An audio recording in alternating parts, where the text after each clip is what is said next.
Friends, PSC ടിപ്സിൻ്റെ പുതിയൊരു വീഡിയോയിലേക്ക് എല്ലാവർക്കും സ്വാഗതം. ഓക്കെ, അപ്പോൾ നമ്മൾ ചെയ്തുകൊണ്ടിരിക്കുന്നത് സെക്രട്ടേറിയറ്റ് OA പോലുള്ള 10th പ്രിലിമിനറി എക്സാമിന് വേണ്ടിയിട്ടുള്ള 50 ഡേ ടൈം ടേബിൾ ആണ്. അപ്പോൾ എല്ലാവരും ഇത്രയും നാളിട്ട വീഡിയോസ് എല്ലാം കറക്റ്റായിട്ട് ഫോളോ ചെയ്യുന്നുണ്ട് എന്നാണ് വിശ്വസിക്കുന്നത്. ഇല്ലാത്തവരുണ്ടെങ്കിൽ എത്രയും വേഗം തന്നെ സ്റ്റാർട്ട് ചെയ്യുക. നമ്മൾ സിലബസിൽ നിന്നുകൊണ്ടാണ് ഓരോ ക്ലാസ്സുകളും എടുക്കുന്നത്. എല്ലാ പ്രീവിയസ് ക്വസ്റ്റിനെയും SCRT-നെയും NCRT-നെയും ഒക്കെ ബേസ് ചെയ്തിട്ടാണ് ക്ലാസ്സുകൾ പോകുന്നത്. അപ്പോൾ നിങ്ങൾ ആ ക്ലാസ്സുകളെല്ലാം കണ്ട് കറക്റ്റായിട്ട് ആ പോയിന്റ്സ് പഠിക്കുവാണെങ്കിൽ 10th പ്രിലിമിനറി നമുക്ക് ഈസി ആയിട്ട് ക്രാക്ക് ചെയ്യാവുന്നതേ ഉള്ളൂ. സെക്രട്ടേറിയറ്റ് OAയ്ക്കൊക്കെ ഏകദേശം 75+ കട്ട് ഓഫ് വരുന്നൊരു പോസ്റ്റാണ്. കഴിഞ്ഞ 10th പ്രിലിമിനറിയുടെ കട്ട് ഓഫ് അത്രയായിരുന്നു സെക്രട്ടേറിയറ്റ് OAയ്ക്ക്. അപ്പോൾ അത്രയൊക്കെ നമുക്ക് മാർക്ക് സ്കോർ ചെയ്യേണ്ടി വരും. അപ്പോൾ ഇതിൻ്റെ കൂടെ തന്നെ കറണ്ട് അഫെയർസും നിങ്ങൾ പഠിച്ചു പോവുക. ഓക്കെ, അപ്പോൾ ഇതുവരെയുള്ളതെല്ലാം കറക്റ്റായിട്ട് ഫോളോ ചെയ്യുന്നുണ്ടെന്നാണ് വിശ്വസിക്കുന്നത്. അപ്പോൾ ഇതിൻ്റെ എല്ലാം PDF നോട്ടുകൾ നമ്മൾ ടെലഗ്രാമിൽ ഷെയർ ചെയ്യുന്നുണ്ട്. ടെലഗ്രാമിൽ ജോയിൻ ചെയ്യാൻ താല്പര്യമുള്ളവർ ജോയിൻ ചെയ്യുക. അതിൻ്റെ ലിങ്ക് ഡിസ്ക്രിപ്ഷനിൽ കൊടുക്കാം. ഓക്കെ, അപ്പോൾ നമ്മുടെ ഇന്നത്തെ ക്ലാസ് ഓൾറെഡി ഒരു മാത്സ് വീഡിയോ ഇന്ന് അപ്ലോഡ് ചെയ്തിട്ടുണ്ട്. ഡേ 9 ആണ്. അതുപോലെ തന്നെ ഇന്നലെ അയിരുകളും ധാതുക്കളുടെയും ഫസ്റ്റ് ക്ലാസ് അപ്ലോഡ് ചെയ്തിട്ടുണ്ടായിരുന്നു. അതിൻ്റെ കണ്ടിന്യൂഷനാണ് ഇപ്പോൾ എടുക്കുന്നത്. അപ്പോൾ അതിൽ നമ്മൾ ഡിസ്കസ് ചെയ്തത് ലോഹങ്ങളുടെ ജനറൽ ആയിട്ടുള്ള ക്യാരക്ടേഴ്സും അതുപോലെ തന്നെ ചില ലോഹങ്ങളും അവരുടെ അയിരുകളും അതേപോലെ തന്നെ കുറച്ച് PYQs നമ്മളതിൽ ഡിസ്കസ് ചെയ്തിട്ടുണ്ട്. അപ്പോൾ ആ ക്ലാസ് കാണാത്തവരുണ്ടെങ്കിൽ അത് കാണുക. ഇന്ന് നമ്മൾ ഡിസ്കസ് ചെയ്യുന്നത് ഈ അയിരിൽ നിന്ന് എങ്ങനെയാണ് ഒരു ലോഹത്തെ വേർതിരിച്ചെടുക്കുക, അതിനുള്ള സ്റ്റെപ്പുകൾ എന്തൊക്കെയാണ്, അതാണ് നമ്മൾ ഇന്ന് പഠിക്കാനായിട്ട് പോകുന്നത്. ഓക്കെ, അപ്പോൾ ഒരു അയിര് എന്ന് പറഞ്ഞു കഴിഞ്ഞാൽ എന്താണെന്ന് എല്ലാവർക്കും അറിയാലോ. വളരെ എളുപ്പത്തിലും വേഗത്തിലും ലാഭകരവുമായിട്ട് ഒരു ലോഹം വേർതിരിച്ചെടുക്കാൻ കഴിവുള്ള ധാതുക്കളെയാണ് അയിരുകൾ എന്ന് പറയാം. അപ്പോൾ ഈ അയിരുകളിൽ എന്തുണ്ടാവും? മാലിന്യങ്ങളും അടങ്ങിയിട്ടുണ്ടാവും. ആ മാലിന്യങ്ങളെ നമ്മൾ വിളിക്കുന്ന പേരാണ് ഗാങ്. അതൊക്കെ നമ്മൾ പറഞ്ഞതാണ്. അപ്പോൾ ഈ അയിരിൽ നിന്ന് വേണം നമുക്ക് എന്ത് വേർതിരിച്ചെടുക്കാൻ? ശുദ്ധമായിട്ടുള്ള ലോഹത്തെ വേർതിരിച്ചെടുക്കാൻ. അപ്പോൾ അതിന് പല പല സ്റ്റെപ്പുകളിലൂടെ മാത്രമേ നടക്കുള്ളൂ. ആ സ്റ്റെപ്പുകളെ എല്ലാം ചേർത്ത് പറയുന്നത് അല്ലെങ്കിൽ ആ പ്രോസസ്സിനെ, അയിരിൽ നിന്ന് ശുദ്ധലോഹത്തെ വേർതിരിച്ചെടുക്കുന്ന ആ പ്രോസസ്സിനെ വിളിക്കുന്ന പേരാണ് ലോഹ നിഷ്കർഷണം. അപ്പോൾ ഇതിന് 3 ഘട്ടങ്ങളാണ് ഉള്ളത്. ഏതൊക്കെയാണ്? അയിരുകളുടെ സാന്ദ്രണം, സാന്ദ്രീകരിച്ച അയിരിൽ നിന്ന് ലോഹത്തെ വേർതിരിക്കുക, ലോഹ ശുദ്ധീകരണം. ഓരോ സ്റ്റെപ്പും ഇമ്പോർട്ടൻ്റ് ആണ് കേട്ടോ. സ്റ്റേറ്റ്മെൻ്റൊക്കെ ആയിട്ട് ചോദിക്കാം. അപ്പോൾ എങ്ങനെയാണ് അതിൻ്റെ ഓർഡർ? അയിരുകളുടെ സാന്ദ്രണം, ഇനി സാന്ദ്രീകരിച്ച അയിരിൽ നിന്ന് ലോഹത്തെ വേർതിരിക്കുക, പിന്നെ ആ കിട്ടിയ ലോഹത്തിൻ്റെ ശുദ്ധീകരണം. ഓക്കെ, അപ്പോൾ നമ്മൾ ഫസ്റ്റ് സ്റ്റെപ്പ് നോക്കാം. അയിരുകളുടെ സാന്ദ്രണം. അപ്പോൾ അയിരുകളുടെ സാന്ദ്രണം എന്ന് പറഞ്ഞാൽ നമ്മൾ പറഞ്ഞു അയിരിൽ കുറേ മാലിന്യങ്ങൾ അടങ്ങിയിട്ടുണ്ടായിരിക്കും. അതിനെയാണ് നമ്മൾ അപദ്രവ്യങ്ങൾ അല്ലെങ്കിൽ ഗാങ് എന്ന് വിളിക്കുക. അപദ്രവ്യങ്ങൾ അല്ലെങ്കിൽ ഗാങ് എന്ന് വിളിക്കുന്നത്. അപ്പോൾ ഈ ഗാങ്ങിനെ റിമൂവ് ചെയ്യുക എന്നുള്ളതാണ് നമ്മുടെ ഫസ്റ്റ് സ്റ്റെപ്പ്. ഓക്കെ, അപ്പോൾ ഭൂവൽക്കത്തിൽ നിന്ന് ലഭിക്കുന്ന അയിരിൽ കുറേ ഒരു മാലിന്യങ്ങൾ അടങ്ങിയിട്ടുണ്ടായിരിക്കും. ആ മാലിന്യങ്ങളെ നീക്കം ചെയ്യുക എന്നുള്ളതാണ് നമ്മുടെ ഫസ്റ്റ് സ്റ്റെപ്പ്. അതിനെയാണ് അയിരുകളുടെ സാന്ദ്രണം എന്ന് നമ്മൾ വിളിക്കുന്നത്. അതിന് പല മെത്തേഡുകൾ വേണമെങ്കിൽ നമുക്ക് യൂസ് ചെയ്യാം. ആ മെത്തേഡുകളാണ് താഴെ തന്നിട്ടുള്ളത്. ജലപ്രവാഹത്തിൽ കഴുകിയെടുക്കൽ, കാന്തിക വിഭജനം, പ്ലവന പ്രക്രിയ, ലീച്ചിങ്. ഇതിലേത് മെത്തേഡ് വേണമെങ്കിലും നമുക്ക് യൂസ് ചെയ്യാം. പക്ഷേ നമ്മൾ ഈ മെത്തേഡ് സെലക്ട് ചെയ്യുന്നത് എങ്ങനെയാണ്? അയിരിൻ്റെയും അപദ്രവ്യത്തിൻ്റെയും സ്വഭാവം അനുസരിച്ചാണ്. അവരുടെ ചില പ്രത്യേകതകൾ, ചിലപ്പോൾ അത് സാന്ദ്രതയായിരിക്കാം, ചിലപ്പോൾ അവരുടെ കാന്തിക സ്വഭാവമായിരിക്കാം. അതിനെയൊക്കെ ഡിപ്പെൻഡ് ചെയ്തിട്ടാണ് ഇതിലേത് മെത്തേഡ് വേണം എന്നുള്ളത് നമ്മൾ തീരുമാനിക്കുന്നത്. അപ്പോൾ നമുക്ക് ഓരോന്നായിട്ട് നോക്കാം. ഫസ്റ്റ് മെത്തേഡ് എന്താ? ജലപ്രവാഹത്തിൽ കഴുകിയെടുക്കൽ. ജലപ്രവാഹത്തിൽ കഴുകിയെടുക്കൽ എന്ന് പറയുമ്പോൾ ഇത് സാന്ദ്രത എന്ന് പറയുന്ന പാരാമീറ്ററിനെ ഡിപ്പെൻഡ് ചെയ്തിട്ടുള്ളതാണ്. സാന്ദ്രത, അതായത് നമ്മുടെ കയ്യിൽ എന്താ ഉള്ളത്? അയിരുമുണ്ട്, അതേപോലെ തന്നെ അതിൽ ഗാങ്ങും ഉണ്ടായിരിക്കും. ഓക്കെ, അപ്പോൾ ഈ അയിരിൻ്റെയും ഗാങ്ങിൻ്റെയും സാന്ദ്രതാ വ്യത്യാസത്തെ അടിസ്ഥാനമാക്കിയിട്ടുള്ള രീതിയാണിത്. അതായത് അയിരിനും ഗാങ്ങിനും സാന്ദ്രതയിൽ നല്ല ഡിഫറൻസ് ഉണ്ടായിരിക്കും. അയിരിൻ്റെ സാന്ദ്രത കൂടുതലും ഗാങ്ങിൻ്റെ സാന്ദ്രത കുറവുമാണെങ്കിലാണ് നമ്മൾ ഈ മെത്തേഡ് യൂസ് ചെയ്യുക. ഓക്കെ, അപ്പോൾ നമുക്ക് വേർതിരിക്കേണ്ട ലോഹത്തിൻ്റെ അയിരിന് സാന്ദ്രത കൂടുതലും അതിലടങ്ങിയിട്ടുള്ള അപദ്രവ്യത്തിന് സാന്ദ്രത കുറവുമാണെങ്കിൽ അതിൻ്റെ സാന്ദ്രീകരണ രീതി എന്ന് പറയുന്നത് ജലപ്രവാഹത്തിൽ കഴുകിയെടുക്കലാണ്. അപ്പോൾ അത് ഏതൊക്കെ അയിരുകൾക്കായിരിക്കും സ്യൂട്ടബിൾ ആവുക? ആ എക്സാമ്പിൾ നമ്മൾ പഠിക്കണം. ഓക്സൈഡ് അയിരുകൾക്കും അതുപോലെ തന്നെ സ്വർണത്തിൻ്റെ അയിര്. ഓക്സൈഡ് അയിരുകൾക്കും അതുപോലെ തന്നെ സ്വർണത്തിൻ്റെ അയിരുകൾക്കും നമ്മൾ യൂസ് ചെയ്യുന്ന സാന്ദ്രീകരണ രീതി എന്ന് പറയുന്നത് ജലപ്രവാഹത്തിൽ കഴുകിയെടുക്കലാണ്. ഓക്കെ, അപ്പോൾ ജലപ്രവാഹത്തിൽ കഴുകിയെടുക്കൽ എന്ന് പറയുമ്പോൾ ഏതൊക്കെ പോയിന്റ് ഓർത്തിരിക്കണം? അയിരിന് വളരെ ഇമ്പോർട്ടൻ്റ് പോയിന്റ് ഇതാണ്, അയിരിന് സാന്ദ്രത കൂടുതൽ, ഗാങ്ങിന് സാന്ദ്രത കുറവ്. ആ കണ്ടീഷനിലാണ് നമ്മൾ ഈ മെത്തേഡ് ചൂസ് ചെയ്യുക, അതായത് സാന്ദ്രതയുടെ വ്യത്യാസത്തിൻ്റെ അടിസ്ഥാനത്തിൽ. അതിന് എക്സാമ്പിൾ ഏതൊക്കെയാണ്? ഓക്സൈഡ് അയിരുകൾ, അതുപോലെ സ്വർണത്തിൻ്റെ അയിര്. ഇത് രണ്ടുമാണ് അതിന് എക്സാമ്പിളായിട്ട് എടുക്കുന്നത്. അപ്പോൾ ഈ രീതിയെ നമ്മൾ ഒരു പേരും കൂടെ വിളിക്കാറുണ്ട്, എന്താണ്? ഗുരുത്വ വേർതിരിക്കൽ എന്നും നമ്മൾ വിളിക്കും. ഗുരുത്വ വേർതിരിക്കൽ NCERT-യിലുള്ളതാണ് കേട്ടോ. ഗുരുത്വ വേർതിരിക്കൽ എന്നും നമ്മൾ ഈ മെത്തേഡിനെ വിളിക്കാറുണ്ട്. അപ്പോൾ ഇവിടെ നമ്മൾ എന്താ ചെയ്യുക? അയിരിനെ പൊടിക്കും. ആദ്യം തന്നെ അയിരിനെ പൊടിക്കും. ഈ പൊടിച്ച അയിരിനെ ജലപ്രവാഹത്തിൽ കഴുകിയെടുക്കും. പൊടിച്ച അയിരിനെ ജലപ്രവാഹത്തിൽ കഴുകിയെടുക്കുമ്പോൾ എന്താ ഉണ്ടാവുക? സാന്ദ്രത കൂടിയ ആൾ താഴെ വന്ന് അടിയും, സാന്ദ്രത കുറഞ്ഞ ആൾ ജലത്തിന് മുകളിൽ പൊന്തിക്കെടുക്കുകയും ചെയ്യും. അപ്പോൾ ഇവിടെ സാന്ദ്രത കുറവായിരിക്കുക ഗാങ്ങിനാണ്. അപ്പോൾ ഈ പൊടിച്ച അയിരിനെ ജലവുമായി ചേർത്ത് ലയിപ്പിക്കുമ്പോൾ, ജലപ്രവാഹത്തിൽ കഴുകുമ്പോൾ ഗാങ് പൊന്തിക്കിടക്കും. അപ്പോൾ ആ പൊങ്ങിക്കിടക്കുന്ന ഗാങ്ങിനെ നമുക്ക് എന്ത് ചെയ്യാം? അരിച്ചു മാറ്റാനായിട്ട് പറ്റും, കഴുകി മാറ്റാനും പറ്റും. ഓക്കെ, അപ്പോൾ അങ്ങനെ പൊടിച്ച അയിരിനെ നമ്മൾ ജലപ്രവാഹത്തിൽ കഴുകും. ഭാരം കുറഞ്ഞ ഗാങ്, അതായത് സാന്ദ്രത കുറവ് എന്ന് പറഞ്ഞാൽ ഭാരം കുറവ്, ഭാരം കുറഞ്ഞ ഗാങ് കണങ്ങൾ കഴുകി മാറ്റപ്പെടുകയും ഭാരം കൂടിയ അയിര് അവശേഷിക്കുകയും ചെയ്യുന്നു. ആ മെത്തേഡാണ് എന്ത്? ജലപ്രവാഹത്തിൽ കഴുകിയെടുക്കൽ. അതിനെ വിളിക്കുന്ന മറ്റൊരു പേരാണ് ഗുരുത്വ വേർതിരിക്കൽ എന്നും. ഓക്കെ, അപ്പോൾ ഇത്രയേ ഉള്ളൂ ജലപ്രവാഹത്തിൽ കഴുകിയെടുക്കൽ. പോയിന്റ് ഓർത്തിരിക്കേണ്ടത് സാന്ദ്രത കൂടുതൽ ആർക്കാണ്? അയിരിനാണ്, ഗാങ്ങിന് സാന്ദ്രത കുറവ്. ഇനി അടുത്തതാണ് കാന്തിക വിഭജനം. അപ്പോൾ ആ വേർഡിൽ തന്നെയുണ്ട് കാന്തിക സ്വഭാവമുള്ള ആളായിരിക്കണം. ഒന്നില്ലെങ്കിൽ അയിര് കാന്തിക സ്വഭാവമുള്ളതായിരിക്കും, അല്ലെങ്കിൽ ഗാങ് കാന്തിക സ്വഭാവമുള്ളതായിരിക്കും. ഓക്കെ, അപ്പോൾ അങ്ങനെയുള്ള കേസിലാണ് നമ്മൾ കാന്തിക വിഭജനം എന്ന മെത്തേഡ് യൂസ് ചെയ്യുക. അപ്പോൾ അതിനായിട്ട് ഇതേ കണ്ടോ, ഇവിടെ കാന്തിക റോളർ, ഇതൊരു കാന്തിക റോളറാണ്. അതേപോലെ ഇവിടെയും ഒരു കാന്തിക റോളർ ഉണ്ട്. അതിനെ നമ്മളൊരു കൺവെയർ ബെൽറ്റ് വഴി കണക്ട് ചെയ്തേക്കാണ്. ഈ കൺവെയർ ബെൽറ്റിലൂടെ നമ്മൾ പൊടിച്ച അയിര്, ഇത് പൊടിച്ച അയിരാണ്, ഈ പൊടിച്ച അയിരിനെ ഈ കൺവെയർ ബെൽറ്റിലൂടെ കയറ്റി വിടുമ്പോൾ എന്താ ഉണ്ടാവുക? മാഗ്നറ്റിക് സ്വഭാവം ഇല്ലാത്തത് ഈ ഒരു ബീക്കറിലേക്കും മാഗ്നറ്റിക് സ്വഭാവമുള്ളത്, കാന്തിക സ്വഭാവമുള്ള ഘടകം ഇവിടെയും വന്ന് കളക്ട് ചെയ്യാനായിട്ട് പറ്റും, ഇവിടെയും വന്ന് അടിയും. അപ്പോൾ ഇവരെ സെപ്പറേറ്റ് ചെയ്ത് നമുക്ക് എടുക്കാം. കാന്തിക സ്വഭാവമുള്ള ആളെ ഇങ്ങോട്ടും, കാന്തിക സ്വഭാവമില്ലാത്ത ആൾ ഇവിടെയും വന്ന് രണ്ട് സെപ്പറേറ്റ് ആയിട്ട് നമുക്ക് വേർതിരിച്ച് കിട്ടും. അപ്പോൾ കാന്തിക സ്വഭാവം ഉണ്ടായിരിക്കണം ആർക്ക്? ഒന്നില്ലെങ്കിൽ അയിരിന് കാന്തിക സ്വഭാവം, അല്ലെങ്കിൽ ഗാങ്ങിന് കാന്തിക സ്വഭാവം. എങ്കിൽ മാത്രമേ ഇങ്ങനെ സെപ്പറേറ്റ് ആയിട്ട് നമുക്ക് എടുക്കാനായിട്ട് പറ്റുള്ളൂ. അപ്പോൾ അതിന് എക്സാമ്പിൾ എന്തായിരിക്കും? അയിര്, കാന്തിക സ്വഭാവമുള്ള അയിര് ഏതാ? ഇരുമ്പ്, ഇരുമ്പിൻ്റെ അയിരാണ് എന്ത്? ഇരുമ്പിൻ്റെ അയിരാണ് മാഗ്നറ്റൈറ്റ്. ഇരുമ്പിൻ്റെ അയിരായിട്ടുള്ള മാഗ്നറ്റൈറ്റിന് എന്തുണ്ട്? കാന്തിക സ്വഭാവമുണ്ട്. അപ്പോൾ ഇതിൻ്റെ വേർതിരിക്കലിന് നമ്മൾ യൂസ് ചെയ്യുന്നത് കാന്തിക വിഭജനമാണ്. അതുപോലെ തന്നെ ടിന്നിൻ്റെ അയിര്, പക്ഷെ ടിന്നിൻ്റെ അയിരിന് മാഗ്നറ്റിക് സ്വഭാവം ഇല്ല. ടിന്നിൻ്റെ അയിരായിട്ടുള്ള ടിൻസ്റ്റോൺ, അതിൻ്റെ സാന്ദ്രീകരണ രീതിയും ഇതാണ്. അതെന്തുകൊണ്ടാണെന്ന് വെച്ചാൽ ടിന്നിനല്ല, അവിടെ ആ അയിരിനല്ല കാന്തിക സ്വഭാവമുള്ളത്, അതിലെ ഗാങ്ങിനാണ്. അതിലെ ഗാങ് എന്ന് പറയുന്നത് അയേൺ ടങ്സ്റ്റേറ്റ് ആണ് ഇതിലെ ഗാങ്. ഈ ഗാങ്ങിന് എന്തുണ്ട്? കാന്തിക സ്വഭാവമുണ്ട്. ഇതിൽ ആർക്കെങ്കിലും ഒരാൾക്ക് കാന്തിക സ്വഭാവം ഉണ്ടായാൽ മതി, ഒന്നില്ലെങ്കിൽ ഗാങ്ങിന് അല്ലെങ്കിൽ അയിരിന്. അപ്പോൾ അയിരിന് കാന്തിക സ്വഭാവം ഉള്ളത് ഈ ഇരുമ്പ്, ആ എക്സാമ്പിളാണ് നമ്മൾ അവിടെ കൊടുക്കേണ്ടത്. ഇനി ടിന്നിൻ്റെ സാന്ദ്രീകരണ രീതി ഇത് തന്നെയാണ്. അത് ടിന്നിന് കാന്തിക സ്വഭാവം ഉള്ളത് കൊണ്ടല്ല, ടിന്നിൻ്റെ അടങ്ങിയിട്ടുള്ള ഗാങ് ആയിട്ടുള്ള അയൺ ടങ്സ്റ്റേറ്റിന് കാന്തിക സ്വഭാവം ഉള്ളത് കൊണ്ടാണ് ഈ മെത്തേഡ് നമ്മളവിടെ യൂസ് ചെയ്യുന്നത്. ഓക്കെ, ഇനി അടുത്തത് എന്താ? പ്ലവന പ്രക്രിയ എന്ന് പറഞ്ഞു കഴിഞ്ഞാൽ നേരത്തെ നമ്മൾ പറഞ്ഞ ജലപ്രവാഹത്തിൽ കഴുകിയെടുക്കലിൻ്റെ നേരെ ഓപ്പോസിറ്റാണ്. അതായത് സാന്ദ്രതയുടെ അടിസ്ഥാനത്തിൽ തന്നെയാണ്. അവിടെ നമ്മൾ പറഞ്ഞു അയിരിന് സാന്ദ്രത കൂടുതലാണ്, ഇവിടെ അയിരിന് സാന്ദ്രത കുറവ് അയിരിനും സാന്ദ്രത കൂടുതൽ ഗാങ്ങിനുമാണെങ്കിൽ ഈ മെത്തേഡാണ് നമ്മൾ യൂസ് ചെയ്യുക. ഗാങ്ങിന് സാന്ദ്രത കൂടുതലാണെങ്കിൽ. അപ്പോൾ ഇവിടെ നമ്മൾ എന്താ ചെയ്യുന്നതെന്ന് വെച്ച് കഴിഞ്ഞാൽ അതേ കണ്ടോ, സൾഫൈഡ് അയിര്, അതാണ് കേട്ടോ എക്സാമ്പിൾ. സൾഫൈഡ് അയിരുകളുടെ സാന്ദ്രണ രീതി ഇതാണ്. സൾഫൈഡ് അയിരുകളിൽ നിന്ന് ഗാങ്ങിനെ നീക്കം ചെയ്യാൻ ഈ മാർഗം നമ്മൾ ഉപയോഗിക്കും. അപ്പോൾ ഇതിൽ നമ്മൾ എന്താ ചെയ്യണമെന്ന് വെച്ച് കഴിഞ്ഞാൽ ഈ പ്രക്രിയയിൽ പൊടിച്ച അയിരിനെ നമ്മൾ ജലവുമായി ചേർക്കും. കണ്ടോ, പൊടിച്ച അയിരും ജലവും ചേർത്തിട്ടുള്ള ഒരു സസ്പെൻഷൻ അവിടെ ഉണ്ടാക്കും.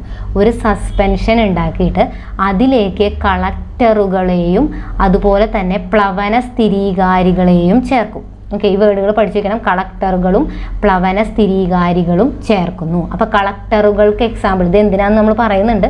കളക്ടറുകളുടെ എക്സാമ്പിൾ ജസ്റ്റ് ഒന്ന് നോട്ട് ചെയ്ത് വെക്കുക. ഏതൊക്കെയാ? പൈൻ എണ്ണയാവാം, ഫാറ്റി ആസിഡ് ആവാം, സാന്തേറ്റുകൾ എന്നിവയൊക്കെ കളക്ടറുകളാണ്. ആ കളക്ടറുകളെയും നമ്മൾ ചേർക്കുന്നുണ്ട്. അതുപോലെ തന്നെ പ്ലവന സ്ഥിരീകാരികളായിട്ടുള്ള ക്രിസോളുകൾ അല്ലെങ്കിൽ അനിലീൻ എന്നിവയും നമ്മൾ ചേർക്കുന്നുണ്ട്. അതെന്തിനാന്ന് വെച്ച് കഴിഞ്ഞാൽ ദേ ഇവിടെ നോക്കുക. ഇവിടെ നമ്മൾ കണ്ടോ ഒരു കറങ്ങുന്ന പാഡിൽ ഇതാണ് ഒരു കടകോല് പോലത്തെ സംഭവമാണ്. താഴ്ഭാഗം എങ്ങനെയായിട്ടുള്ള ഒരു കടകോല് പോലത്തെ സംഭവമാണ്. ഇത് വെച്ച് നമ്മളിവിടെ കറക്കും. ഈ കറങ്ങുന്ന പാഡിൽ ഇതിങ്ങനെ കറക്കുമ്പോൾ ഇവിടെയാണ് നമുക്ക് സസ്പെൻഷൻ ഉണ്ട്. ഇവരുടെ ഒരു സസ്പെൻഷൻ നമ്മളിവിടെ വെച്ചിട്ടുണ്ട്. ഇതിൽ പൈൻ ഓയിലും ഉണ്ട്, അല്ലെങ്കിൽ എണ്ണ അതുപോലത്തെ സംഭവങ്ങളും ഉണ്ട്. അപ്പോൾ അത് വെച്ച് ഇവിടെ കറക്കുമ്പോൾ എന്താണ്, ഇതിനുള്ളിലേക്ക് വായു കയറും. അതുപോലെ തന്നെ ഈ മിശ്രിതം നന്നായിട്ട് മിക്സ് ആവുകയാണ് ചെയ്യുക. അപ്പോൾ ഈ മിശ്രിതം നമുക്ക് നന്നായിട്ട് മിക്സ് ആവാനും അവിടെ പത ഫോം ചെയ്യാനും ഇടയാവും. പത ഉണ്ടാവും ചെയ്യും. ഇതിങ്ങനെ നന്നായി കറങ്ങുമ്പോൾ ഇവിടെ ഒരു കറങ്ങുന്ന പാഡിലാണ് ഇതുണ്ട്, ഒരു കടകോല് വെച്ചിട്ടുണ്ട്. അത് വെച്ച് നന്നായി കറക്കുകയാണ് ഇവിടെ. അപ്പോൾ അങ്ങനെ കറക്കുമ്പോൾ ഇത് സസ്പെൻഷനായി. ഇതിൽ എണ്ണയും ജലവും അയിരും, പൊടിച്ച അയിരുമാണുള്ളത്. അപ്പോൾ അതിൽ നിന്ന് എന്തുണ്ടാവും? പത. ആ പത ഇവിടെ വന്ന് അടിയും. കണ്ടോ, ഇവിടെ നമുക്ക് ഈ പത കിട്ടും. ഈ പതയുടെ സ്ഥിരത കണ്ടോ, ഈ പതയെ സ്ഥിരതയുള്ളതാക്കാൻ വേണ്ടിയിട്ടാണ് എന്ത് യൂസ് ചെയ്യുന്നത്? പ്ലവന സ്ഥിരീകാരികൾ യൂസ് ചെയ്യുന്നത്. പതയെ സ്ഥിരതയുള്ളതാക്കാൻ പ്ലവന സ്ഥിരീകാരികൾ യൂസ് ചെയ്യും. അതേപോലെ കളക്ടറുകൾ യൂസ് ചെയ്യുന്നത് എന്തിനാ? ധാതു കണങ്ങളിലെ കണങ്ങളുടെ നനയപ്പെടാത്ത അവസ്ഥ നിലനിർത്താൻ. നനയപ്പെടാത്ത അവസ്ഥ, അതായത് ഇത് ഇവിടെ കണ്ടോ, ഇതിൽ നമ്മൾ എണ്ണയും ഉണ്ട് ജലവും ഉണ്ട്. പൈൻ ഓയിൽ അല്ലെങ്കിൽ നമ്മൾ ഫാറ്റി ആസിഡൊക്കെ ഇവിടെ ഉപയോഗിക്കുന്നത്. അതായത് എണ്ണയും ഉണ്ടായിരിക്കും, ജലവും ഉണ്ടായിരിക്കും, അയിരും ഉണ്ടായിരിക്കും, പൊടിച്ച അയിരും ഉണ്ടാവും. അപ്പോൾ അതിലെ ധാതു കണങ്ങൾ എണ്ണയിൽ നനയപ്പെടുകയും എന്നാൽ ഗാങ് കണങ്ങൾ ജലത്തിൽ നനയപ്പെടുകയുമാണ് ചെയ്യുന്നത്. ഇതിലുള്ള ധാതു കണങ്ങൾ എണ്ണയിൽ ലയിക്കും, അവിടെയുള്ള ഗാങ് അതായത് അവിടുത്തെയുള്ള മാലിന്യങ്ങൾ ജലത്തിൽ ലയിക്കുകയും ചെയ്യും, നനയപ്പെടുകയും ചെയ്യും. ഇനി ഒരു കറങ്ങുന്ന കടകോൽ മിശ്രിതത്തെ ഇളക്കി മറിക്കുകയും വായുവിനെ അതിലേക്ക് കടത്തിവിടുകയും ചെയ്യുന്നു. അതിൻ്റെ ഫലമായിട്ട് അവിടെ എന്തുണ്ടാവും? പതയുണ്ടാവും. ഈ പതയിൽ ആര് പറ്റിപ്പിടിച്ചിട്ടുണ്ടാവും? ധാതു കണങ്ങൾ പറ്റിപ്പിടിച്ചിട്ടുണ്ടാവും. എണ്ണയിൽ ലയിച്ചിട്ടുള്ള ധാതു കണങ്ങളാണ് ഈ പതയിൽ ഉണ്ടാവുക. അതായത് നമുക്ക് വേണ്ട അയിര് കണങ്ങളാണ് ഇതിലുണ്ടാവുക, ഇതിൽ പതയിൽ. അപ്പം ഈ പതയ്ക്ക് എന്താ? വെയിറ്റ് കുറവാണ്. അപ്പോൾ ഈ ഭാരം കുറഞ്ഞ പതയെ, അല്ലേ, അയിരിന് സാന്ദ്രത കുറവാണ്. ഈ ഭാരം കുറഞ്ഞ പതയെ നമ്മൾ എടുത്തിട്ട് അതിനെ ഉണക്കി അയിരുകണങ്ങളെ വേർതിരിക്കുന്നു. ഓക്കെ, അപ്പോൾ ഒന്നും ഇവിടെ നോക്കാനില്ല. ഇവിടെ നമ്മൾ യൂസ് ചെയ്യുന്ന കാര്യങ്ങളൊന്ന് നോക്കുക, ഈ കണ്ടീഷൻ നോക്കുക. എപ്പോഴാണ് പ്ലവന പ്രക്രിയ യൂസ് ചെയ്യുക അതറിയണം. അയിരിന് സാന്ദ്രത കുറവും ഗാങ്ങിന് സാന്ദ്രത കൂടുതലായിരുന്ന സമയത്താണ് പ്ലവന പ്രക്രിയ എന്ന് പറയുന്ന മെത്തേഡ് നമ്മൾ എടുക്കുക. അത് കൂടുതലും സൾഫൈഡ് അയിരുകൾക്കാണ് നമ്മൾ യൂസ് ചെയ്യാറ്. ഇവിടെ എന്തൊക്കെ നമ്മൾ ഉപയോഗിക്കുന്നുണ്ട്? പൊടിച്ച അയിര്. ഓക്കെ, പൊടിച്ച അയിര് വേണം. അതിൻ്റെ കൂടെ ജലം ചേർത്തിട്ടുള്ള സസ്പെൻഷൻ, അതിൻ്റെ കൂടെ തന്നെ നമ്മൾ എണ്ണയും കൂടെ ചേർക്കുന്നുണ്ട്. എണ്ണ എന്ന് പറഞ്ഞാൽ പൈൻ ഓയിലോ അല്ലെങ്കിൽ ഫാറ്റി ആസിഡോ ഇത് എന്ത് വേണമെങ്കിലും ചേർക്കാം. എന്നിട്ട് ഇതിനെ നമ്മൾ നന്നായി കടകോൽ ഉപയോഗിച്ച് മിക്സ് ചെയ്യാണ്. അപ്പോൾ അവിടെ എന്തുണ്ടാവും? പത ഫോം ചെയ്യും. ഈ പതയിൽ ആര് പറ്റിപ്പിടിച്ചിട്ടുണ്ടാവും? ധാതു കണങ്ങൾ അല്ലെങ്കിൽ നമുക്ക് വേണ്ട അയിര് കണങ്ങൾ ഏതിൽ പറ്റിപ്പിടിച്ചിട്ടുണ്ടാവും? പതയിൽ പറ്റിപ്പിടിച്ചിട്ടുണ്ടാവും. അതായത് ആ പതേനെ നമ്മൾ എന്നിട്ട് എടുത്ത് നീക്കം ചെയ്യും. ഇവിടെയാണ് നമുക്ക് വേണ്ട സാധനം ഉള്ളത്. അപ്പോൾ ഈ പതേനെ നമ്മൾ എടുത്ത് നീക്കം ചെയ്ത് അതിനെ ഉണക്കി അതിൽ നിന്ന് അയിരുകണങ്ങളെ വേർതിരിച്ചെടുക്കുന്നു. കണ്ടോ, അതിനെ ഉണക്കിയിട്ട് അതിൽ നിന്ന് അയിരുകണങ്ങളെ നമ്മൾ വേർതിരിച്ചെടുക്കും. അപ്പോൾ ഈ പതയുടെ സ്ഥിരത നിലനിർത്താനാണ് നമ്മളതിൽ പ്ലവന സ്ഥിരീകാരികളായിട്ടുള്ള ക്രിസോളുകളോ അനിലീനോ ഒക്കെ ചേർക്കുക. പിന്നെ അതേപോലെ തന്നെ ഈ ഫാറ്റി ആസിഡ് അല്ലെങ്കിൽ പൈൻ എണ്ണ പോലെയുള്ള സംഭവങ്ങളൊക്കെ കളക്ടറുകളാണ്. അതെന്തിനു വേണ്ടിയിട്ടാണ്? ഇതിൻ്റെ നനയപ്പെടാത്ത അവസ്ഥ, ധാതു കണങ്ങളുടെ നനയപ്പെടാത്ത അവസ്ഥ നിലനിർത്താൻ വേണ്ടിയിട്ടുമാണ് അവിടെ അത് നമ്മൾ യൂസ് ചെയ്യുന്നത്. അപ്പോൾ ആ കാര്യം ഒന്ന് ഓർത്ത് വയ്ക്കുക. അപ്പോൾ ഇത്രയാണ് പ്ലവന പ്രക്രിയ. അതേപോലെ തന്നെ ഈ പ്ലവന പ്രക്രിയയിൽ ഓർത്തിരിക്കേണ്ട ഒരു പോയിന്റും കൂടെ ഉണ്ട്. അത് NCERT പറയുന്നതാണ്. ഇത് കണ്ടോ, ചില സന്ദർഭങ്ങളിൽ വളരെ ഇമ്പോർട്ടൻ്റ് ആണ് കേട്ടോ, ചോദിക്കാം സ്റ്റേറ്റ്മെൻറ്റ് ടൈപ്പായിട്ട്. ചില സന്ദർഭങ്ങളിൽ 2 സൾഫൈഡ് അയിരുകളെ വേർതിരിക്കുന്നതിന് വേണ്ടി എണ്ണയും ജലവും തമ്മിലുള്ള അനുപാതം ക്രമീകരിക്കുകയോ അല്ലെങ്കിൽ മന്ദീകാരികൾ ഉപയോഗിക്കുകയോ ചെയ്യാം. അപ്പോൾ സൾഫൈഡ് അയിരുകളെ വേർതിരിക്കാനാണ് പ്ലവന പ്രക്രിയ നമ്മൾ യൂസ് ചെയ്യുക. ഇനി 2 സൾഫൈഡ് അടങ്ങിയിട്ടുള്ള അയിരുകൾ നമ്മുടെ കയ്യിലുണ്ടെങ്കിൽ, എക്സാമ്പിൾ ഇതേ പറയാണ്, സിങ്ക് സൾഫൈഡും ലെഡ് സൾഫൈഡും. സിങ്ക് സൾഫൈഡും ലെഡ് സൾഫൈഡും അടങ്ങിയിട്ടുള്ള ഒരു അയിരുണ്ട്. ഇത് 2 പേരും അടങ്ങിയിട്ടുള്ള ഒരു അയിര് നമ്മുടെ കയ്യിലുണ്ടെങ്കിൽ അതിൽ നിന്ന് ഒരാളെ വേർതിരിച്ചെടുക്കാൻ ഒന്നില്ലെങ്കിൽ നമ്മൾ നേരത്തെ പറഞ്ഞ സസ്പെൻഷനിൽ എണ്ണയും ജലവും ചേർക്കുന്നില്ലേ, ആ എണ്ണയുടെയും ജലത്തിൻ്റെയും അനുപാതം അതിനനുസരിച്ച് ക്രമീകരിക്കുകയോ അല്ലെങ്കിൽ അതിലെ ഡിപ്രസൻസ് മന്ദീകാരികൾ ഉപയോഗിക്കുകയോ ചെയ്യാം. അതെന്തിനാന്ന് വെച്ച് കഴിഞ്ഞാൽ ഇത് കണ്ടോ, ഇപ്പം ഇങ്ങനെയുള്ള ഒരു അയിരാണ്, സിങ്ക് സൾഫൈഡും ലെഡ് സൾഫൈഡും അടങ്ങിയിട്ടുള്ള അയിരാണെങ്കിൽ അതിലേക്ക് നമ്മൾ NaCN എന്ന് പറയുന്ന മന്ദീകാരിയെ ഉപയോഗിക്കും. ഓക്കെ, സോഡിയത്തിൻ്റെ ഒരു മന്ദികാരിയെ നമ്മൾ ഉപയോഗിക്കുന്നുണ്ട്. അപ്പോൾ അവിടെ എന്താ ഉണ്ടാവുക, ഈ മന്ദികാരി അതായത് ഈ ഡിപ്രസൻറ്റ് സിങ്ക് സൾഫൈഡിനെ നമ്മൾ പതയിൽ നിന്നാണ് ഇവരെ വേർതിരിച്ചെടുക്കുക. സിങ്ക് സൾഫൈഡിനെ പതയിൽ പറ്റിപ്പിടിക്കുന്നതിൽ നിന്ന് തടയുകയും ലെഡ് സൾഫൈഡിനെ അതിനെ അനുവദിക്കുകയും ചെയ്യും. ആര്? ഈ ഡിപ്രസൻറ്റ്. അപ്പോൾ ഈ ഡിപ്രസൻറ്റ് നമ്മൾ അതിൽ ചേർക്കുന്നത് വഴി സിങ്ക് സൾഫൈഡ് പതയിൽ പറ്റിപ്പിടിച്ചിരിക്കില്ല, ലെഡ് സൾഫൈഡ് മാത്രമാണ് ഈ പതയിൽ പറ്റിപ്പിടിച്ചിരിക്കുക. അപ്പോൾ ഈ പതയെ നമുക്ക് നീക്കം ചെയ്ത് ഉണക്കി ആരെ വേർതിരിക്കാം? ഈ ഒരു അയിരിനെ വേർതിരിച്ചെടുക്കാനായിട്ട് പറ്റും. ഉണ്ടോ? അപ്പോൾ 2 സൾഫൈഡ് അയിരുകളെ വേർതിരിക്കാൻ നമ്മൾ ആരെ യൂസ് ചെയ്യും? പ്ലവന പ്രക്രിയ യൂസ് ചെയ്യും എന്നുള്ളത് ഓർത്തിരിക്കുക. ഇനി അടുത്തതാണ് ലീച്ചിങ്. ഓക്കെ, അപ്പോൾ ലീച്ചിങ് എന്തിനു വേണ്ടിയിട്ടാണ് യൂസ് ചെയ്യുന്നത് നമ്മൾ? അതായത് ലീച്ചിങ് എന്ന് പറഞ്ഞു കഴിഞ്ഞാൽ ചില അനുയോജ്യമായ ലായകത്തിൽ, ലീച്ചിങ് എന്ന് പറയുന്ന മെത്തേഡിൻ്റെ കാര്യമാണ് പറയണേ, അനുയോജ്യമായിട്ടുള്ള ലായകം, ആ ലായകത്തിൽ അയിര് ലയിക്കുകയും ഈ ലായകത്തിൽ അയിര് ലയിക്കും. ഓക്കെ, അയിര് ലയിക്കുകയും എന്നാൽ ഗാങ് ലയിക്കാതിരിക്കുകയും ചെയ്യുന്ന അവസ്ഥ. ഓക്കെ, അപ്പോൾ നമ്മൾ സ്യൂട്ടബിൾ ആയിട്ടുള്ള ഒരു ലായകം എടുക്കും, അത് അതിനെ ഡിപ്പെൻഡ് ചെയ്തിട്ടാണ്, ഏതാണ് അയിര് അതിനെ ഡിപ്പെൻഡ് ചെയ്തിട്ടുള്ള ഒരു ലായകം നമ്മളെടുക്കും. ആ ലായകത്തിൽ ഈ അയിര് ലയിക്കും, പക്ഷേ ഗാങ് ലയിക്കില്ല. അങ്ങനെ ഒരു കണ്ടീഷൻ വരുമ്പോൾ അപ്പോൾ നമ്മൾ യൂസ് ചെയ്യുന്ന മെത്തേഡാണ് ലീച്ചിങ്. നേരത്തെ നമ്മൾ പറഞ്ഞ കാന്തിക സ്വഭാവത്തിൻ്റെ അടിസ്ഥാനത്തിലും സാന്ദ്രതയുടെ അടിസ്ഥാനത്തിലുമാണ്. ഇത് ഇവരുടെ ലയനത്തിൻ്റെ അടിസ്ഥാനത്തിലാണ്. അതായത് ഒരു ലായകത്തിൽ ലയിക്കുന്ന അയിരാണെങ്കിൽ അപ്പോൾ അവരുടെ ആ സോലുബിലിറ്റി അതിൻ്റെ അടിസ്ഥാനത്തിലാണ് നമ്മൾ ഈ മെത്തേഡ് പറയുക. അയിര് ലയിക്കുകയും എന്നാൽ ഗാങ് ലയിക്കാതിരിക്കുന്നതും ചെയ്യുന്ന അവസ്ഥ, ആ സമയത്താണ് നമ്മൾ ലീച്ചിങ് ഉപയോഗിക്കുക.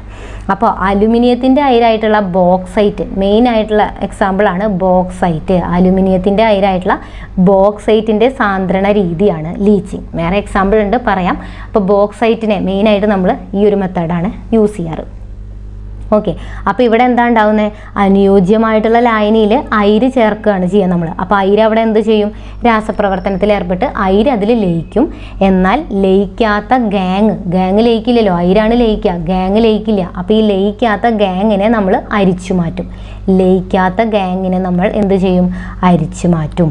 ഇനി അരിച്ചു കിട്ടിയ ഈ ലായനി, ഇതിനെ നമ്മൾ അരിച്ചു മാറ്റി, പിന്നെ നമുക്ക് അരിച്ചു കിട്ടിയ ഈ ലായനിയിൽ നിന്ന് രാസപ്രക്രിയയിലൂടെ നമ്മൾ ശുദ്ധമായ അയിരിനെ വേർതിരിച്ചെടുക്കും.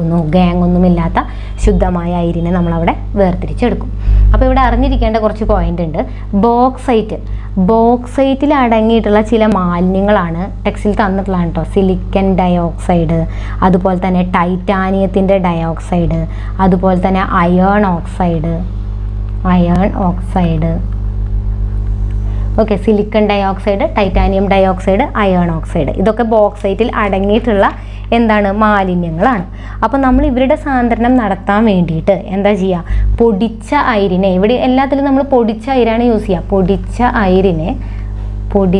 അയിരിന് ചില കണ്ടീഷൻസ് ഉണ്ട്, നമ്മളെടുത്ത് പഠിക്കേണ്ടത് തന്നെയാണ്. പൊടിച്ച അയിരിനെ നമ്മൾ സാന്ദ്രണം ചെയ്യാനായിട്ട് 473 to 523 കെൽവിൻ, ഈ ഒരു ടെമ്പറേച്ചർ 473 to 523 കെൽവിനിലും അതേപോലെ തന്നെ 35 to 36 ബാർ മർദ്ദത്തിലും. അപ്പോൾ ഇവിടുത്തെ പ്രഷർ 35 to 36, ഇവിടുത്തെ ടെമ്പറേച്ചർ എന്ന് പറയുന്നത് 473 to 523 കെൽവിൻ. ഓക്കെ, ആ മർദ്ദത്തിലും ഗാഢ NaOH സൊല്യൂഷൻ, നമ്മളിവിടെ പറഞ്ഞില്ലേ ഒരു ലായകം വേണമെന്ന്. അപ്പോൾ ഗാഢ NaOH സൊല്യൂഷനാണ് ഇവിടെ നമ്മൾ യൂസ് ചെയ്യുന്നത്.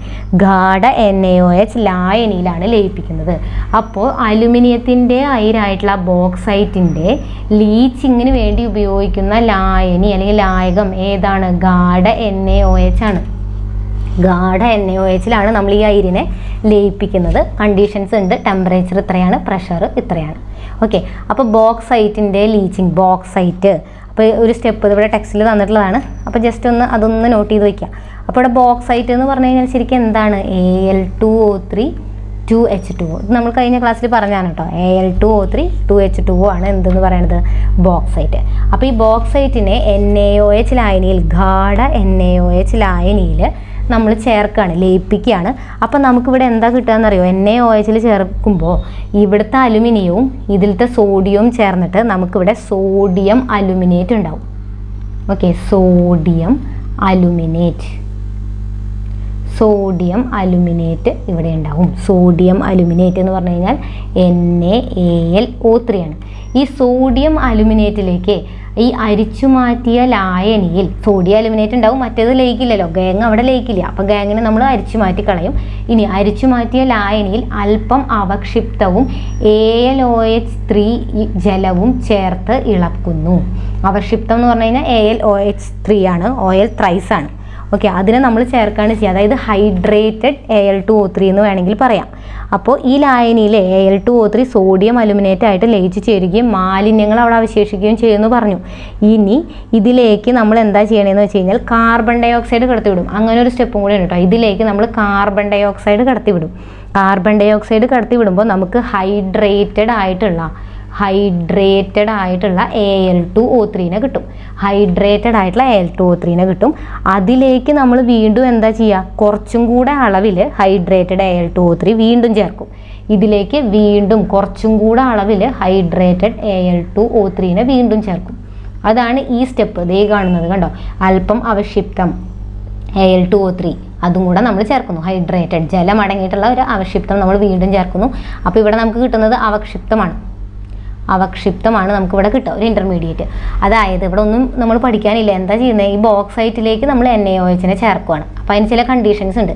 ഈ NaOH ചേർക്കുമ്പോൾ നമുക്കറിയാലോ അലുമിനിയം സോഡിയം ചേർന്ന ഒരു കോമ്പൗണ്ട് അവിടെ ഉണ്ടാവും, അതാണ് സോഡിയം അലുമിനേറ്റ്. ഇതിലേക്ക് നമ്മൾ കാർബൺ ഡൈ ഓക്സൈഡ് കടത്തി വിട്ട് കഴിഞ്ഞാൽ അതിൽ നിന്ന് നമുക്ക് ഹൈഡ്രേറ്റഡ് ആയിട്ടുള്ള Al2O3 കിട്ടും. ഈ ഹൈഡ്രേറ്റഡ് Al2O3യിലേക്ക് കുറച്ചും കൂടെ അളവിൽ ഹൈഡ്രേറ്റഡ് Al2O3 പുറത്തുനിന്ന് ചേർക്കുക. പുതിയതായി നമ്മൾ നിർമ്മിച്ച ഹൈഡ്രേറ്റഡ് Al2O3 വീണ്ടും കുറച്ചും കൂടെ ചേർക്കുക. അപ്പോൾ നമുക്കൊരു അവക്ഷിപ്തം കിട്ടും. അതിനെ അരിച്ചു മാറ്റി ചൂടാക്കി കഴിഞ്ഞാൽ നമുക്ക് കിട്ടുന്ന സാധനമാണ് അലുമിന. അപ്പോൾ ഇതാണ് പ്യുവറായിട്ടുള്ള അയിര് എന്ന് പറയുന്നത്. നമ്മുടെ മാലിന്യങ്ങളൊക്കെ നീക്കം ചെയ്ത അയിരാണിത്. അപ്പോൾ നമുക്കിവിടെ എന്ത് കിട്ടും, അലുമിന എന്ന് പറയുന്ന അവക്ഷിപ്തം കിട്ടും. അലുമിന, അതാണ് നമുക്കവിടെ കിട്ടുന്ന പ്രൊഡക്റ്റ് Al2O3. വാട്ടറൊന്നും ഇല്ലാത്ത കണ്ടോ Al2O3 പ്യുവറായിട്ടുള്ള അലുമിന കിട്ടി.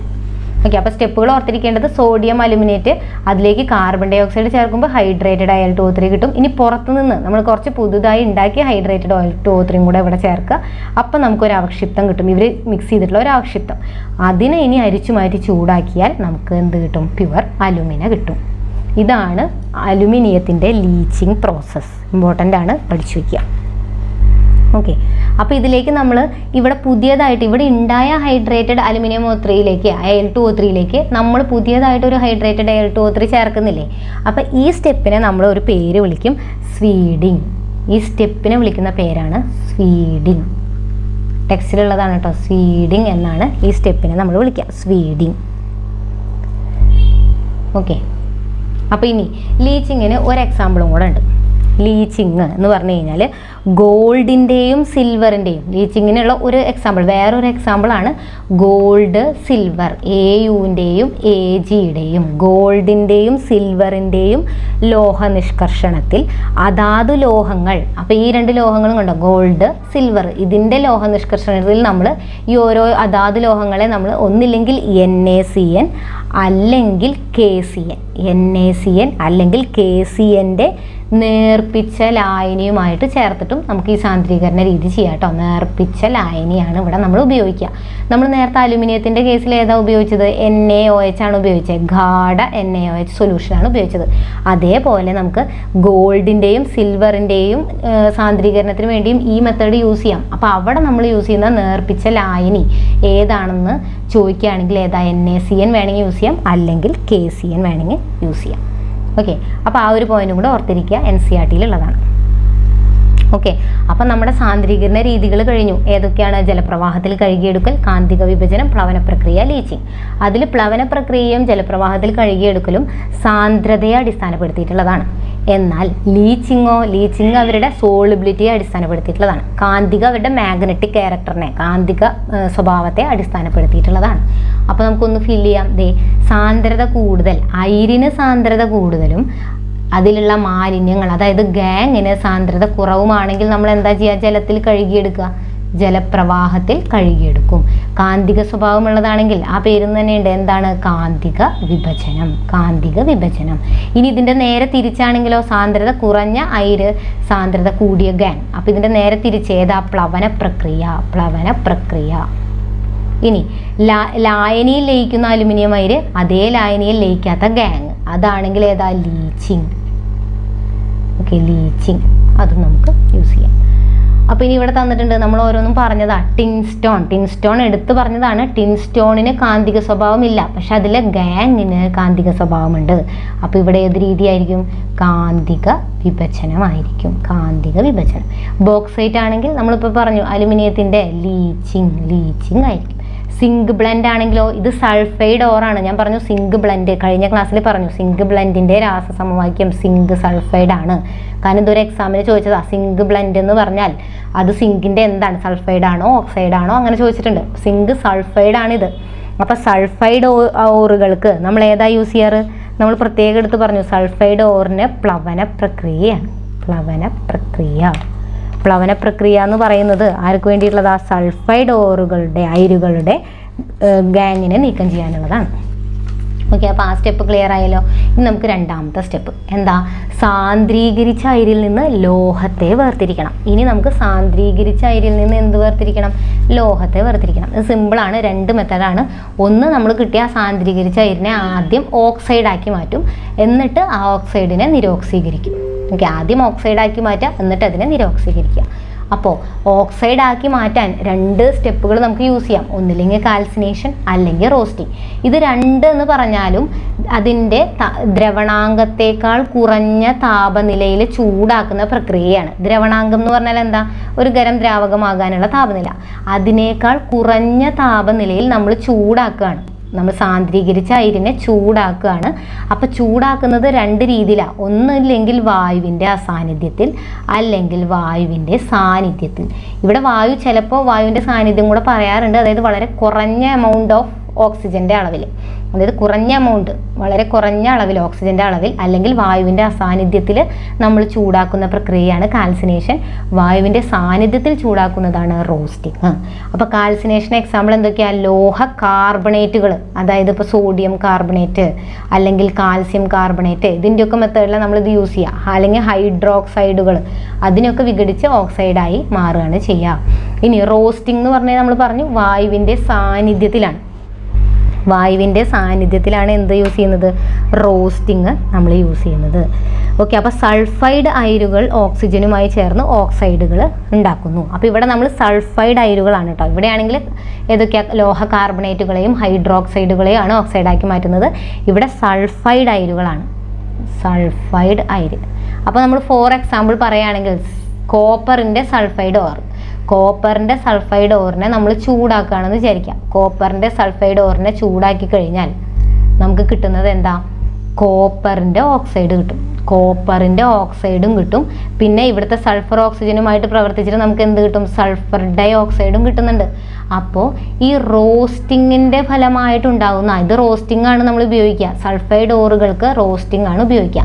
റോസ്റ്റിങ്ങിൻ്റെ ഫലമായി ഉണ്ടാകുന്ന ഈ സൾഫർ ഡൈ ഓക്സൈഡിനെ നമ്മൾ വ്യാവസായികമായി സൾഫ്യൂരിക് ആസിഡ് ഉണ്ടാക്കാനായിട്ട് ഉപയോഗിക്കാറുണ്ട്. അപ്പോൾ അതിനൊന്ന് ജസ്റ്റ് ഒന്ന് നോട്ട് ചെയ്ത് വെച്ചേക്കാം. ഇനി എങ്ങാനും സ്റ്റേറ്റ്മെൻറ്റായി ചോദിച്ചാലോ, ടെക്സ്റ്റിലുള്ളതാണ്. ഓക്കെ, അപ്പോൾ നമ്മുടെ സൾഫൈഡ് ഓറാണ് എന്താ? കോപ്പറിൻ്റെ സൾഫൈഡ് ഓറും ഓക്സിജൻ നമ്മൾ ചൂടാക്കുകയാണല്ലോ. അപ്പോൾ ഓക്സിജൻ്റെ സാന്നിധ്യത്തിലാണ്. ഓക്സിജൻ്റെ സാന്നിധ്യത്തിൽ ചൂടാക്കുമ്പോൾ കോപ്പറിൻ്റെ ഓക്സൈഡും ഉണ്ടാവും, സൾഫർ ഡൈ ഓക്സൈഡും അവിടെ നമുക്ക് കിട്ടുന്നുണ്ട് ബൈ പ്രൊഡക്റ്റ് ആയിട്ട്. ഈ സൾഫർ ഡൈ ഓക്സൈഡ് നമുക്ക് വ്യാവസായികമായിട്ട് സൾഫ്യൂരിക് ആസിഡ് ഉണ്ടാക്കാനായിട്ട് ഉപയോഗിക്കാം. ഓക്കെ, അപ്പോൾ ആ രണ്ട് മെത്തേഡും പഠിച്ചല്ലോ. അപ്പോൾ നമ്മൾ ഓക്സൈഡ് ആക്കി. ഇനി അപ്പോൾ ഓക്സൈഡ് ആക്കുമ്പോൾ ഇവിടെയും നമുക്ക് ഓക്സൈഡ് കിട്ടും, ഇവിടെയും നമുക്ക് ഓക്സൈഡ് കിട്ടും. ഇനി ഈ ഓക്സൈഡിനെ നമ്മൾ എന്ത് ചെയ്യാൻ പോവാ? നിരോക്സീകരിക്കാനായിട്ട് പോവാണ്.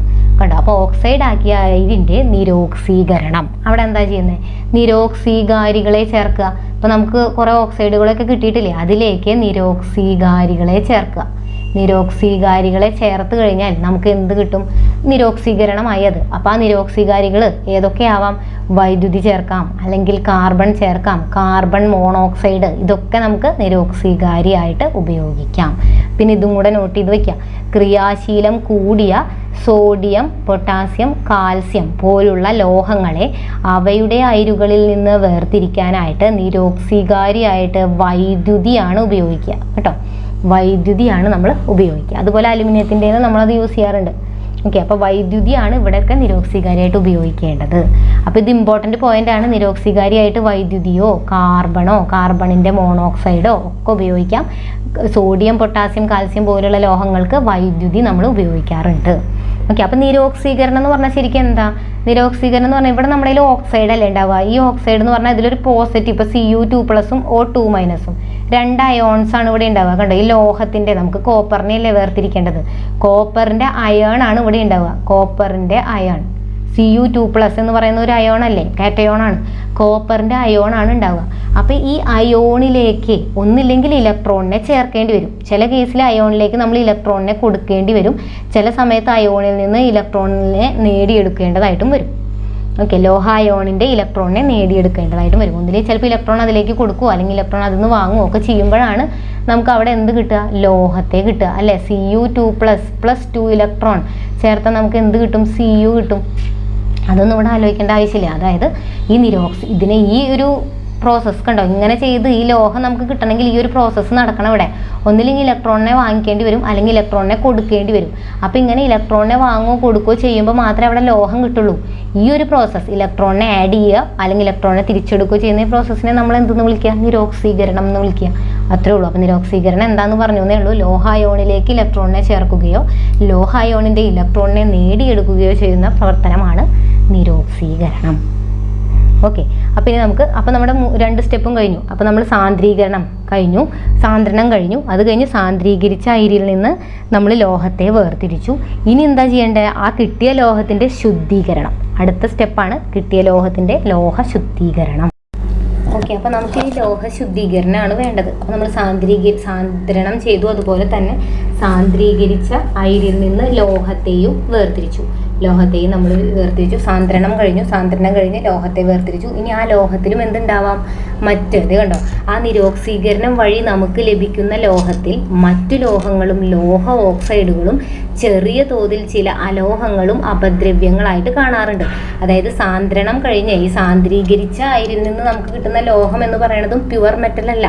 അതിലും എന്തുണ്ടാവാം? കുറേ അപദ്രവ്യങ്ങൾ കാണപ്പെടാം. അതെന്തൊക്കെയാവാം? ലോഹ ഓക്സൈഡുകളോ അലോഹങ്ങളോ ഒക്കെ ചെറിയ തോതിലുണ്ടാവും. അതൊക്കെ അപദ്രവ്യങ്ങളാണ്.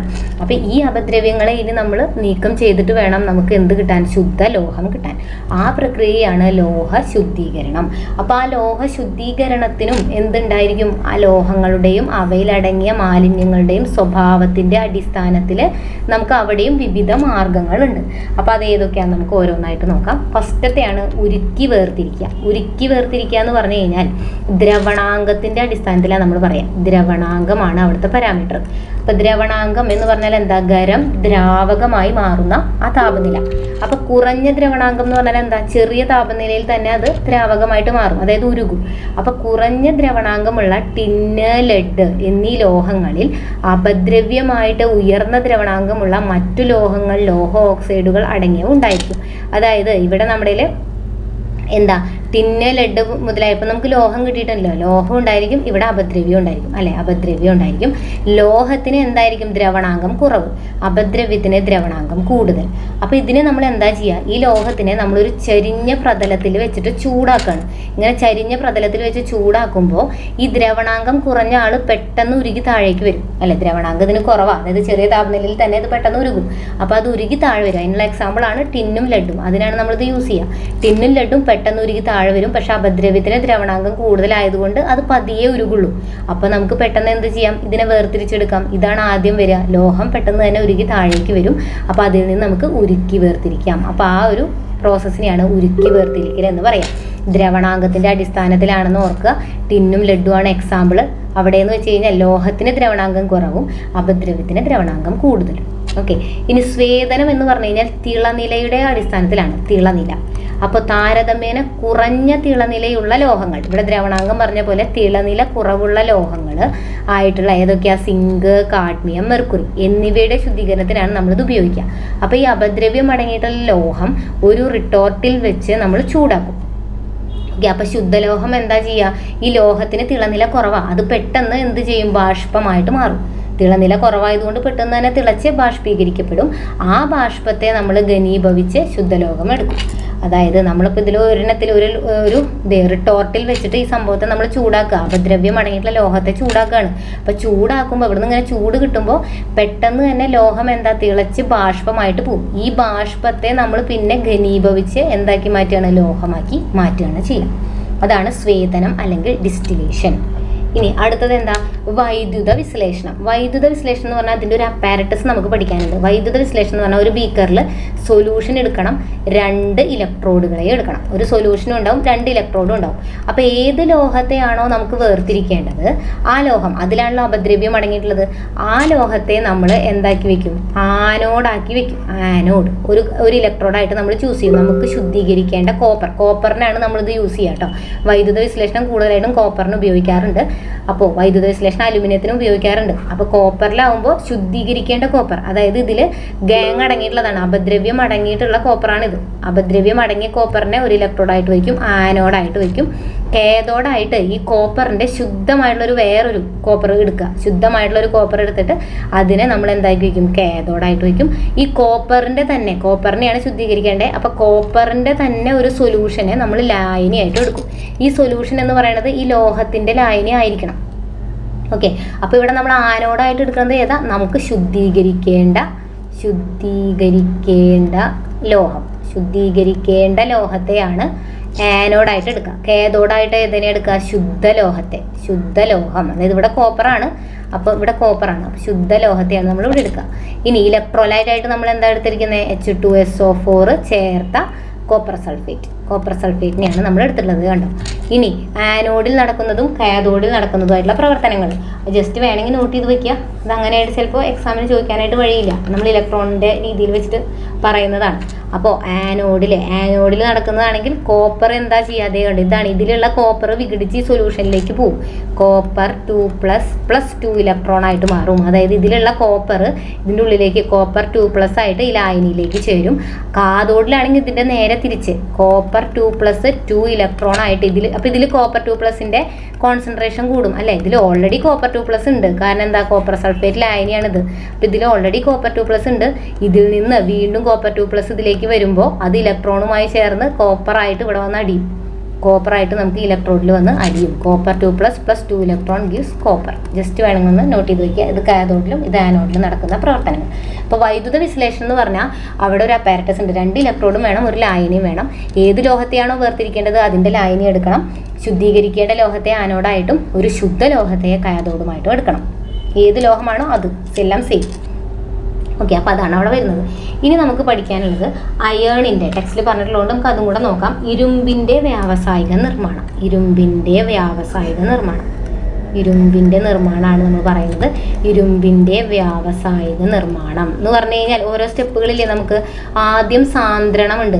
ഇരുമ്പിൻ്റെ സാന്ദ്രണം എന്ന് പറയുമ്പോൾ നമുക്ക് 4 മെത്തേഡ് ഇല്ലേ. ഏതൊക്കെയാണ്, ജലപ്രവാഹത്തിൽ കഴുകിയെടുക്കാം, കാന്തിക വിഭജനം. അപ്പോൾ നമുക്കറിയാം കാന്തിക വിഭജനം വേണമെങ്കിൽ യൂസ് ചെയ്യാം. കാരണം എന്താ, ഇരുമ്പിൻ്റെ അയിര് എന്ന് പറയുന്നത് ഹേമറ്റൈറ്റ് ആണ്. ഇരുമ്പിന് കുറേ ഏതൊക്കെയുള്ളത്, ഹേമറ്റൈറ്റ്, മാഗ്നറ്റൈറ്റ് അങ്ങനെയൊക്കെ പറയുന്നുണ്ടെങ്കിലും വ്യാവസായികമായിട്ട് ഹേമറ്റൈറ്റിൽ നിന്നാണ് നമ്മൾ ഉണ്ടാക്കുക. ഹേമറ്റൈറ്റിൽ നിന്നാണ് വ്യാവസായികമായിട്ട് നമ്മൾ എടുക്കാറ്. പിന്നെ ഏതൊക്കെയുണ്ട്, ഹേമറ്റൈറ്റ്, മാഗ്നറ്റൈറ്റ്, അയേൺ പൈറൈറ്റ്സും ഉണ്ട്. നമ്മൾ ഇന്നലെ പറഞ്ഞായിരുന്നു അയേൺ പൈറൈറ്റ്സ്. അപ്പോൾ ഈ അയേൺ പൈറൈറ്റിനെ നമ്മൾ വിഡ്ഢികളുടെ സ്വർണം എന്ന് വിളിക്കും കേട്ടോ. വിഡ്ഢികളുടെ സ്വർണം എന്ന് വിളിക്കാൻ കാരണം എന്താ, സ്വർണത്തിനോട് സാമ്യമായിട്ടുള്ളൊരു നിറം ഇതിനുണ്ട്. ഒരു മങ്ങിയ മഞ്ഞ കലർന്ന ബ്രാസിൻ്റെ നിറം, അതായത് സ്വർണത്തിനോട് സാമ്യമുള്ളൊരു നിറം ഉള്ളത് കൊണ്ടാണ് ഇതിനെ വിഡ്ഢികളുടെ സ്വർണ്ണം എന്ന് വിളിക്കുന്നത്. പക്ഷേ ഹേമറ്റൈറ്റിൽ നിന്നാണ് നമ്മൾ വ്യാവസായികമായിട്ട് ഇരുമ്പ് നിർമ്മിക്കുക. അപ്പോൾ ഹേമറ്റൈറ്റിന് കാന്തിക സ്വഭാവം ഉള്ളതുകൊണ്ട് വേണമെങ്കിൽ കാന്തിക വിഭജനം യൂസ് ചെയ്യാം.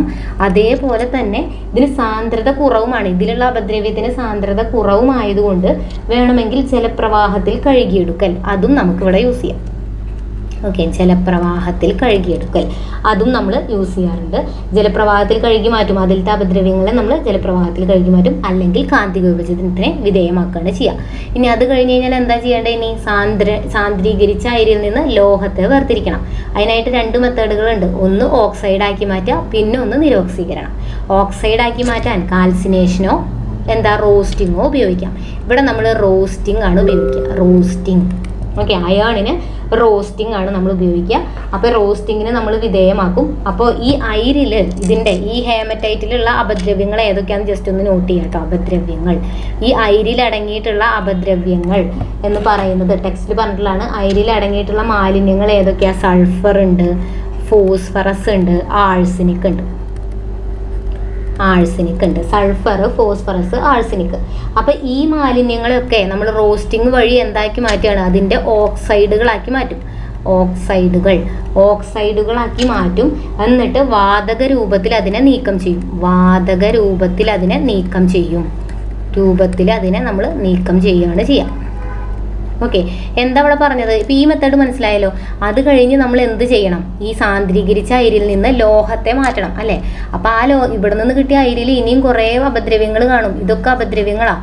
അപ്പോൾ അതിനൊക്കെ ഓക്സൈഡ് ആക്കി മാറ്റുന്നതാണ് ഫസ്റ്റ് സ്റ്റെപ്പ്. റോസ്റ്റിംഗ് എന്ന് പറഞ്ഞ സ്റ്റെപ്പിൽ ഇതിനൊക്കെ നമ്മൾ ഓക്സൈഡ് ആക്കിയിട്ട് ഇതിനെ വാതക രൂപത്തിൽ നമ്മൾ നീക്കം ചെയ്യുക. ഇതിൻ്റെയൊക്കെ ഓക്സൈഡുകളെ വാതക രൂപത്തിൽ നീക്കം ചെയ്യും. അപ്പോൾ ഇതിൽ പക്ഷേ പോകാത്ത ഒരു അപദ്രവ്യം അവിടെ ഉണ്ടായിരിക്കും. ഏതാന്ന് വെച്ച് കഴിഞ്ഞാൽ സിലിക്കൺ